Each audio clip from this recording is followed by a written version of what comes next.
नीलाम्बुजश्यामलकोमलाङ्गं सीतासमारोपितवामभागम् पाणौ महासायकचारुचापं नमामि रामं रघुवंशनाथम्। आइए श्री राम कथा को हम प्रारंभ करें। रामचरित्र मानस के किष्किंधा कांड की चर्चा प्रारंभ करते हुए मैंने आपसे निवेदन किया था कि किष्किंधा कांड के प्रारंभ में ही हनुमान जी का आगमन होता है और हनुमान जी अपने असली रूप में नहीं आते हैं, बल्कि विप्र रूप धरि कपिते हैं गए हूं। विप्र रूप में आए। अब ये विप्र रूप क्या है और इस विप्र रूप के क्या मायने हैं, इस विप्र रूप का महत्व क्या है, ये चर्चा मैं आपसे पिछले भागों में कर चुका हूं। बड़ा अद्भुत है हनुमान जी का विप्र रूप और इसके आगे का चरित्र तो और भी ज्यादा अलौकिक और महत्वपूर्ण है। गोस्वामी जी लिखते हैं, बोले विप्र रूप धरि कपिते ही गए हूं और माथ नाय पूछत अस भय हूं। हनुमान जी विप्र यानी ब्राह्मण का रूप धारण करके गए और सबसे पहले उन्होंने क्या किया, माथ नाय, न कुछ बोलना, न कोई संवाद, न कोई चर्चा, सबसे पहले माथ नाय। अब यहां पर एक सवाल पैदा होता है, हनुमान जी कोई साधारण बानर तो है नहीं, उनको महाज्ञानी माना जाता है, ज्ञानी नाम ग्रगण्यम कहा गया उन्हें, और ज्ञानी होने के साथ साथ भगवान के सेवक और भक्त भी वो है। लेकिन उन्होंने यहां पर क्या किया, थोड़ा आप समझने की कोशिश करिए। विप्र रूप लेकर आए, ब्राह्मण का रूप लेकर आए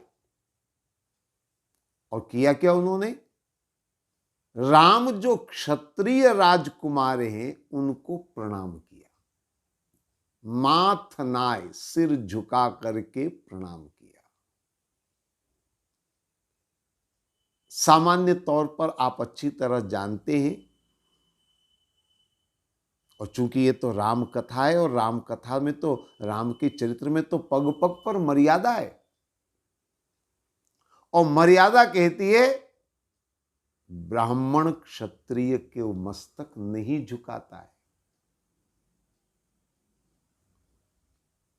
ब्राह्मण को श्रेष्ठ माना गया है। तो फिर हनुमान जी ने भगवान के सामने मस्तक क्यों झुकाया। तो कभी कभी राम कथा पढ़ने वाले श्रद्धालुओं के मन में शंका पैदा हो जाती है, संदेह पैदा हो जाता है कि यूं तो हनुमान जी बड़े ज्ञानी हैं और थोड़ी सी मर्यादा को नहीं जान पाए, प्रणाम कर दिया उन्होंने, भूल कर दी उन्होंने, गलती कर दी उन्होंने। कुछ लोग तो जो कथा पढ़ते हैं उन लोगों को कभी कभी राम के चरित्र में भी दोष दिखाई देता है। किस तरह से, मैं आपको बता दूं। हनुमान जी ने प्रणाम किया, गलती है, ब्राह्मण है तो ब्राह्मण की मर्यादा का पालन करना चाहिए था उन्हें। जो रूप उन्होंने धारण किया उस रूप की मर्यादा का पालन करना चाहिए। पर भगवान राम वो तो मर्यादा पुरुषोत्तम है। एक ब्राह्मण उनके सामने मस्तक झुका रहा है और न उन्होंने उन्हें रोका, न उन्होंने उसका कोई प्रतिकार किया, चुप है। आपने देखा होगा, अगर किसी भूलवश कोई ब्राह्मण प्रणाम करने लगे तो हम क्या करते हैं? हम हाथ जोड़ करके उनके हाथ पकड़ लेंगे, दूर खिसक जाएंगे, उनसे विनती करेंगे, नहीं नहीं आप ब्राह्मण देव हैं, आप हमको प्रणाम मत करिए, हमें पाप लगेगा। ये एक सामान्य बुद्धि का व्यक्ति भी जानता है और ऐसा व्यवहार करता है। लेकिन भगवान ने न तो हनुमान जी को प्रणाम करने से रोका, न उनके हाथ पकड़े, न उनके इस आचरण का प्रतिकार उन्होंने किया, न इस आचरण के बाद उन्होंने कहा अरे आप ऐसा क्यों कर रहे हैं ब्राह्मण देवता, हम तो क्षत्रिय हैं, ऐसा भी नहीं कहा उन्होंने। तो कभी कभी ऐसा लगता है कि जिस तरह से हनुमान जी ने ब्राह्मण बनकर क्षत्रिय को प्रणाम करने की गलती करी, उसी तरह से भगवान राम के आचरण में भी दोष है कि उन्होंने रोका नहीं प्रणाम करने से। लेकिन हम लोग केवल ऊपर का आचरण ही देख पाते हैं। हम भीतर के भावों को अगर देखने और समझने का प्रयास करें तो बात समझ में आएगी कि ना तो हनुमान जी के चरित्र में कोई गलती है, न भगवान राम के चरित्र में कोई दोष है। हनुमान जी जो कर रहे हैं बिल्कुल सही कर रहे हैं। देखिए, परम ज्ञानी हनुमान जी अच्छी तरह से जानते हैं कि ये पूर्ण ब्रह्म परम पिता परमेश्वर हैं, ये मेरे आराध्य हैं, मेरे इष्ट देव हैं, मेरे स्वामी हैं। इनकी सेवा करने के लिए ही मैं इस धराधाम पर आया हूं। हनुमान जी सब जानते हैं और इसीलिए हनुमान जी ने सोचा कि मेरा ब्राह्मण का चोला देखकर, ब्राह्मण का रूप देखकर, क्योंकि राम बड़े मर्यादा पुरुषोत्तम है, सामने ब्राह्मण को देख करके अगर राम ने मुझे प्रणाम कर दिया, राम ने अपना सिर झुकाया, तो ये मेरे लिए अनर्थ हो जाएगा। स्वामी सेवक के सामने मस्तक झुकाए, प्रभु मुझ दास के सामने मस्तक झुकाएं, ये तो अनर्थ हो जाएगा। तो हनुमान जी ने सोचा क्या करना चाहिए, इसलिए हड़बड़ाहट में हनुमान जी ने जाते ही पहले मस्तक झुका दिया। भगवान कुछ कहे कुछ करे उसके पहले हनुमान जी ने मस्तक झुका दिया। ये हनुमान जी का भाव है कि मेरे प्रभु, मस्तक तो मेरा आपके सामने झुकेगा, आपका नहीं। आप तो मेरे स्वामी हैं, आप तो मेरे प्रभु आराध्य हैं। इसलिए हनुमान जी जाते ही मस्तक झुका देते। और ये कुछ गलत नहीं है। मैं आपको एक बात बता दूं, जीवन में कई अवसर ऐसे आते हैं, जैसे एक उदाहरण दूं मैं आपको। मान लीजिए अगर कोई संत आपके बीच में आता है, चाहे वो किसी भी उम्र का हो, किसी भी जात का हो, अगर वो तपस्वी है, तेजस्वी है, ओजस्वी है, उसका तप बताने की आवश्यकता नहीं, अपने आप प्रकट होता है। तपस्वी का तेज अपने आप दिखाई देता है। तो उस तपस्वी को देखकर, उस संत को देख करके बड़े बुजुर्ग, वृद्ध, ब्राह्मण स्वतः नतमस्तक हो जाएंगे, और क्या इसमें कुछ बुराई है? नहीं है, क्योंकि वो व्यक्ति को नहीं, उस व्यक्तित्व को प्रणाम कर रहे हैं, उस आभा को, उस तेज को प्रणाम कर रहे हैं, इसमें कोई बुराई नहीं है। तो अगर किसी व्यक्ति का अलौकिक तेज है, उसके सामने मस्तक झुका दे, चाहे वो ब्राह्मण हो चाहे कोई भी हो, तो मैं समझता हूं इसमें कोई गलत बात नहीं। या एक और दूसरे उदाहरण से बात करूं मैं, मान लीजिए संसद के अंदर अनेक बड़े बड़े राजनेता बैठे हुए हैं, वयोवृद्ध राजनेता बैठे हुए हैं,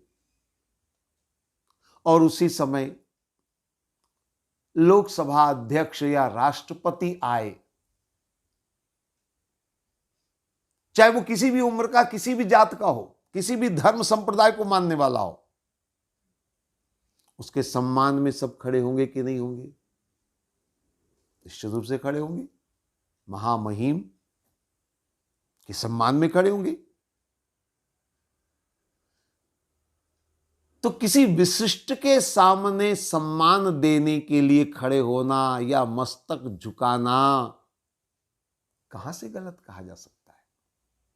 इसलिए अगर देखा जाए तो हनुमान जी ने कोई गलती नहीं करी।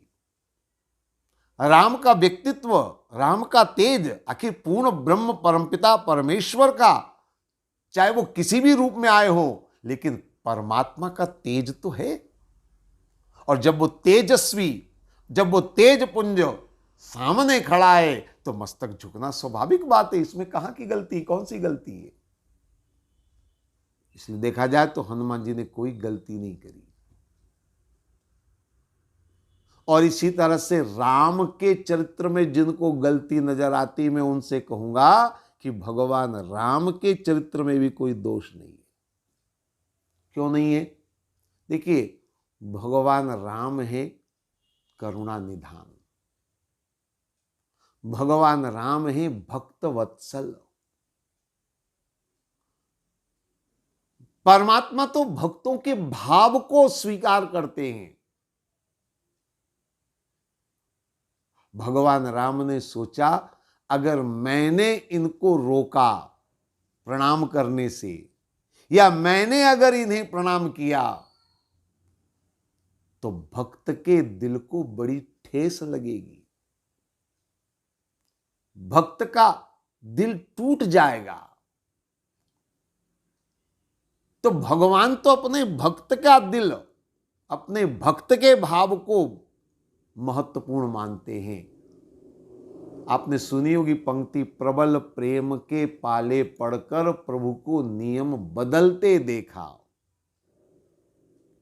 और जिनकी केवल कृपा दृष्टि से सकल सृष्टि को पलते देखा, उनको गोकुल के गोरस पर सौ बार मचलते देखा। भगवान तो वो है, प्रबल प्रेम के पाले पड़कर नियम बदल देते। महाभारत काल में आपने सुना होगा, भगवान कृष्ण ने प्रतिज्ञा करी, मैं शस्त्र नहीं उठाऊंगा, लेकिन उनके अनन्य भक्त भीष्म पितामह ने प्रतिज्ञा करी, प्रभु को शस्त्र उठाना पड़ेगा। और वही हुआ। एक बार अर्जुन की प्राण रक्षा के लिए भगवान को रथ का पहिया उठाना पड़ा, और वह भी एक शस्त्र से कम नहीं था। यानी भगवान ने अपना नियम तोड़ दिया अपने भक्त के भाव को पूर्ण करने के लिए। यह परमात्मा का चरित्र है, यह परमात्मा का सिद्धांत है। भगवान राम ने सोचा, अगर मैंने ब्राह्मण रूप देखकर इनको प्रणाम कर दिया, तो भक्त के दिल पर क्या गुजरेगी? भक्त का दिल आहत हो जाएगा। तो परमात्मा भक्त वत्सल है, परमात्मा भक्तों का भाव समझते हैं, और कहीं भी भगवान अपने भक्तों का दिल जो है वो नहीं तोड़ना चाहते। इसलिए भगवान जानबूझ करके न तो हनुमान जी को प्रणाम करने से रोकते हैं, न उसका उन्होंने प्रतिकार किया, चुपचाप खड़े हैं। क्यों? क्योंकि उनके लिए भक्त का भाव महत्वपूर्ण है।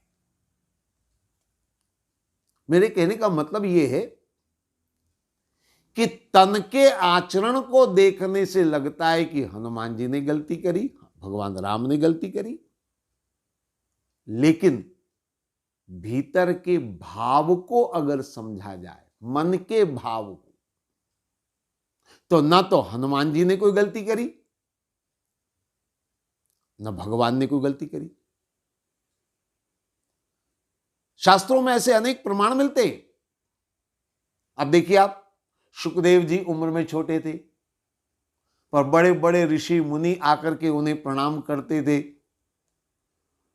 कोई गलत बात नहीं, क्योंकि वो उनकी तपस्या को प्रणाम कर रहे हैं, उनके तेज को प्रणाम कर रहे हैं, उम्र को नहीं। तो हनुमान जी ने भगवान को अगर प्रणाम किया तो वो उस तेज को प्रणाम किया, उस व्यक्तित्व को प्रणाम किया, उस परब्रह्म को प्रणाम किया, कोई गलती नहीं। और फिर भी अगर किसी को गलती लगती है तो हनुमान जी कहते हैं, दुनिया वालों को गलती लगे चाहे कुछ भी लगे, मुझे इसकी परवाह नहीं है। लोग क्या कहेंगे, दुनिया क्या कहेगी, मैं इसकी परवाह नहीं करता। और याद रखिए, जगत क्या कहेगा, दुनिया क्या कहेगी, लोग क्या कहेंगे,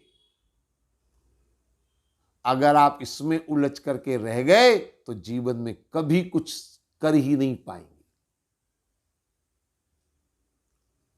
अक्सर आपने देखा होगा, मैंने भी कई बार देखा है, बड़े अधिकारी, कलेक्टर, न्यायाधीश, ऐसे उच्च अधिकारी, वो भी धार्मिक होते हैं, श्रद्धालु होते हैं, उन्हें आस्था होती है, और वो चाहते हैं कि हम भी कथा सत्संग में जाए, संतों के चरणों में बैठकर कथा श्रवण करें, लेकिन लोग क्या कहेंगे, उनके ऑफिस के कर्मचारी लोग देखेंगे तो वो क्या कहेंगे। किसी एक दिन विशिष्ट अतिथि के रूप में चले गए, अलग बात है, पर नित्य कथा सुनने वो नीचे बैठ करके कथा सुनने जा पाएंगे? नहीं जा पाएंगे। लोग क्या कहेंगे, दुनिया क्या कहेगी, बड़ा मुश्किल है। दुनिया क्या कहेगी, लोग क्या कहेंगे, अगर इसमें उलझ गए तो कुछ नहीं कर पाएंगे। और खासकर भक्ति के मार्ग पर अगर चलना है, ईश्वर की राह पर अगर चलना है, तो ये दुनिया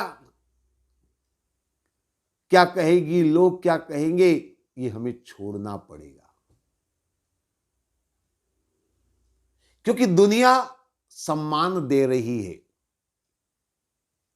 तो वह हमारे अहंकार को पुष्ट कर रही है। वो सम्मान हमारे अहंकार को पुष्ट कर रहा है, हमारे मैंपन को बढ़ा रहा है।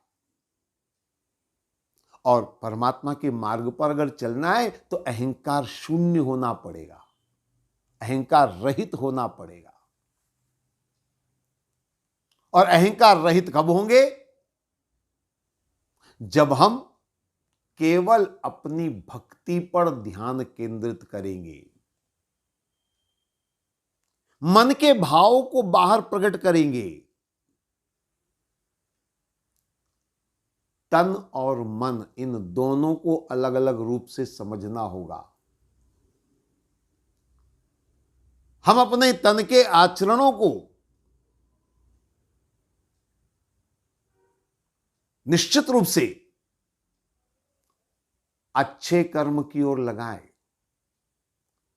लेकिन हमारे तन के आचरण हमारे लिए अहंकार पैदा न करे, इसका ध्यान हमेशा रखना होगा। सदैव इस बात पर स्मरण करना हमें होगा कि हमारे अंदर कहीं अहंकार ना आ जाए। इसलिए भक्त हमेशा समर्पण करता है, भक्त हमेशा झुकता है। हनुमान जी ने वही किया, भगवान राम के सामने झुक गए। ये झुकना क्या है? अहंकार रहित होना। ब्राह्मण का वेश बनाया, क्षत्रिय के सामने मस्तक झुकाया, मतलब यह है कि ब्राह्मण होते हुए भी अहंकार रहित हो। इसलिए मैंने मस्तक झुकाया। तो इस चरित्र को थोड़ा समझने की आवश्यकता है, जानने की आवश्यकता है, भगवान के चरित्र को भी समझने की आवश्यकता है, हनुमान जी के चरित्र को भी समझने की आवश्यकता है। तो जहां तक मैं सोचता हूं कि हनुमान जी ने जो किया, निश्चित रूप से अपने मन के भावों के अनुसार आचरण किया है और उसमें कोई बुराई नहीं, क्योंकि हनुमान जी रुद्रावतार हैं, कोई साधारण बानर नहीं है। वो अच्छी तरह से जानते हैं कि ये पूर्ण ब्रह्म परमपिता परमेश्वर हैं। यहां एक बात और बता दूं मैं आपको, रामचरित्र मानस में उनका प्रथम मिलन यहां जरूर हो रहा है, लेकिन वाल्मीकि रामायण या अन्य ग्रंथों में देखा जाए तो भगवान राम का हनुमान जी से इससे पहले भी मिलन हो चुका है, बाल्यकाल में। तो हनुमान जी तो भगवान को जानते हैं, पहचानते हैं। मेरे प्रभु, मेरे आराध्य, मेरे स्वामी, ऐसा हनुमान जी जानते हैं और इसीलिए उन्होंने मस्तक झुकाया। माथ नाय पूछत अस भयो। तो हनुमान जी अपने मन के भावों के अनुसार आचरण कर रहे हैं और भगवान भी अपने भक्त के मन के भाव समझ रहे हैं, अपने भक्त के मन के भावों को स्वीकार कर रहे हैं, भक्त की भावना को स्वीकार कर रहे हैं और इसीलिए चुपचाप खड़े, उन्होंने कोई प्रतिक्रिया नहीं करी, उन्होंने कोई विरोध नहीं किया। इस अद्भुत चरित्र को समझिए, बड़ा अद्भुत चरित्र है। लेकिन जहां चरित्र शब्द आता है, चरित्र का मतलब आप जानते हैं? चरित्र का अर्थ होता है लीला। ये भगवान राम की नर लीला है। लीला, लीला को और साधारण शब्दों में कहूं तो नाटक। ये नाटक है। हम ऐसा भी कह सकते हैं कि ऋषमुख पर्वत एक रंगमंच है और इस रंगमंच पर दो कलाकार आ रहे हैं। इधर से हनुमान जी आ रहे हैं और उधर से भगवान राम आ रहे हैं। मैं प्रसंग को समझने के लिए थोड़ा नाटक के माध्यम से इस प्रसंग को आपके सामने रखने का प्रयास कर रहा हूं। आपने देखा होगा नाटकों में, रामलीलाओं में, हालांकि अब नाटक और रामलीला का जमाना चला गया है, लेकिन फिर भी आप लोगों ने देखे होंगे नाटक, आपने रामलीलाएं देखी होंगी। कुछ स्थानों पर तो अभी भी चलती है रामलीलाएं, रासलीलाएं, नाटक चलती। आपने देखा होगा नाटक में जो भी कलाकार आता है मंच पर, वो कोई रूप धारण करके आता है। एक नियम है, मंच पर जो भी जाता है उसका एक रूप होता है, एक स्वरूप होता है। वो उस रूप में वहां पहुंचता है। अब यूं समझ लीजिए, हनुमान जी नाटक करने के लिए आए, उनका रूप कौन सा है? विप्र रूप है। और भगवान राम इस रंगमंच पर आ रहे, तो उनका रूप कौन सा है? क्षत्रिय रूप फिरऊं बन बीरा। वो क्षत्रिय रूप लेकर के आए। दोनों नाटक के दो कलाकार हैं। अब आपने देखा होगा नाटक के दो कलाकार जब मंच पर आते हैं तो वैसे तो दोनों एक दूसरे को जानते हैं। जानते कि नहीं जानते?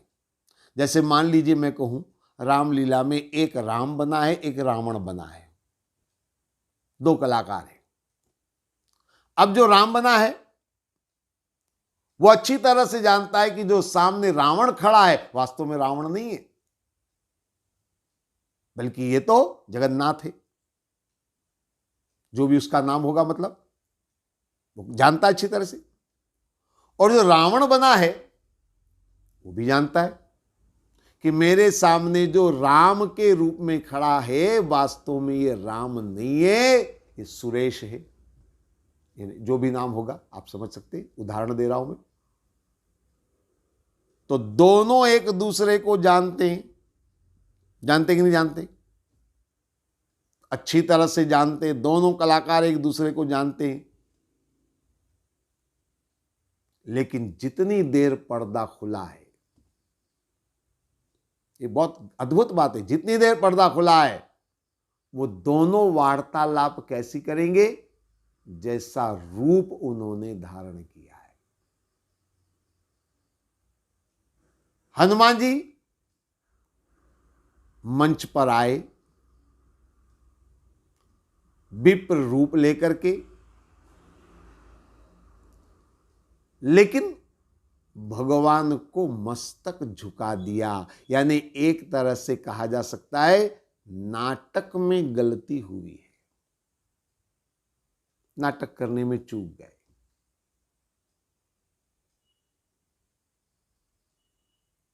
भाव की दृष्टि से गलत नहीं है, मैंने पहले ही आपसे कहा। अगर भाव की बात करी जाए तो हनुमान जी ने जो किया है बिल्कुल सही किया है। एक सेवक, एक भक्त अपने आराध्य को सामने पाकर मस्तक नहीं झुकाएगा तो क्या करेगा? भाव की दृष्टि से बिल्कुल सही है, लेकिन चरित्र के नाटक की दृष्टि से देखें तो बात गलत होगी। माथनाय उन्होंने मस्तक झुकाया, नाटक में गलती हुई। मैं नाटक का उदाहरण इसलिए देना चाहता हूं क्योंकि केवल राम जी और हनुमान जी की बात पर हमें सीमित नहीं रहना है, हमें अपने जीवन को भी समझना है। और हमारे जीवन का अगर कल्याण करना चाहते हैं तो इस नाटक को हमें समझना होगा। क्यों? क्योंकि हमारा जीवन भी एक नाटक है। हमारे महापुरुषों ने कहा है, अनेक विद्वानों ने इस बात को कहा है कि जीवन का कल्याण अगर करना है तो जीवन को नाटक के रूप में समझना होगा। हमें इस बात को समझना होगा कि हम भी जीवन में नाटक कर रहे हैं। जन्म हुआ मतलब रंगमंच का पर्दा खुल गया, मृत्यु यानी पर्दा बंद हो गया। बार बार हम नया जन्म लेकर अर्थात मेकअप बदलकर संसार में पार्ट करने को आते हैं, बार बार चले जाते हैं। आपने नाटकों में देखा होगा, एक कलाकार कई रोल अदा करता है, कभी वो स्त्री भी बनता है, कभी वो पुरुष भी बनता है, कभी वो राजा भी बनता है, कभी वो फकीर भी बन जाता है, कई रोल अदा करता है। हम भी बार बार अलग अलग रोल अदा करते हैं, नया जन्म लेते हैं, कभी कुछ कभी कुछ, ये बार बार हम नाटक कर रहे हैं। जीवन के इस नाटक से जीवन को बहुत कुछ सीखना है, समझना है, जीवन के इस नाटक के अर्थ को जानना है। और इसीलिए मैं आपसे निवेदन कर रहा हूं कि इस प्रसंग को एक उदाहरण दे रहा हूं मैं कि भगवान राम भी नाटक के कलाकार हैं, हनुमान जी भी नाटक के कलाकार हैं। चरित्र की बात जहां, मन के भाव की बात मैंने पहले करी है, अब चरित्र की बात मैं आपके सामने करूंगा कि चरित्र कैसा होना चाहिए। और इसीलिए मैंने इस नाटक का उदाहरण आपके सामने दिया है ताकि हम हनुमान जी के चरित्र और राम के चरित्र को समझ सकें। लेकिन अभी तो समय इतना नहीं है कि मैं बात पूरी कर पाऊंगा, बाकी बातें अगले भाग में हम लोग करेंगे। आज इतना ही। ओम सर्वे भवन्तु सुखिनः, सर्वे सन्तु निरामया, सर्वे भद्राणि पश्यन्तु माँ कश्चित् दुःख भाग भवेत्। ओम शांति शांति शांति।